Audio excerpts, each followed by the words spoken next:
रविवार अपराह 5 घंटा समय बौद्ध जिला मुख्य डाक्तखाना ड्रेन रे जड़े युवक कुली हॉस्पिटल मैनेजर 5 थर कान धरी बसुट करते दीर्घ समय धरी डाक्तखाना परिसर में उत्तेजना प्रकाश पाई मिलता सूचना अनुसार साहजपाल निकट में आज सड़क दुर्घटन पलसपाट ग्रामर जड़े युवक मृत्यु होता। मृतदेह को डाक्तखाना बारंडे रखी मृतकों संपर्कीय भाई तालसड्डा ग्रामर रंजन पेरा जगिथिले। मृतकों परिवार लोके आसवा पर रंजन असुस्थता अनुभव कर एक पानी बोतल धरी डाक्तखानार मुख्य द्वार निकट में ड्रेन प्लेट उपर कुली कर पानी पीते।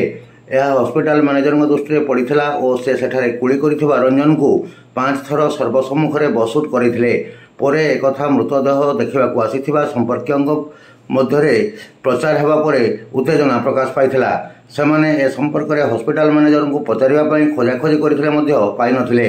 आसंता काली जिलापाल और सीडीएम निकट में अभियोग करेंगे बोली सूचना मिली। और भाई गोटे डेड हो गले मुझे मुड़ बुलाला मुझे आसली बाहर को पानी पीवा आसली पानी पीकरी पुचकाली देली मत बसउट कराले हॉस्पिटल मैनेजर आज्ञा।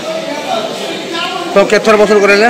5 थर बसउट कराले। तुम क्या कहले से कहले इन क्या छेप पकाऊ कहले मुझे तो आज्ञा पानी पीली आ मुड़ बुलाला छेप पकाली बोली कहली आज्ञा जड़े जनक जदि डेथ हो गला एमती आसबे मेडिकल को भाया जी सागर व्यवहार करेंगे डॉक्टर मैनेजर मैंने व्यवहार करेंगे कहीं जी से जगह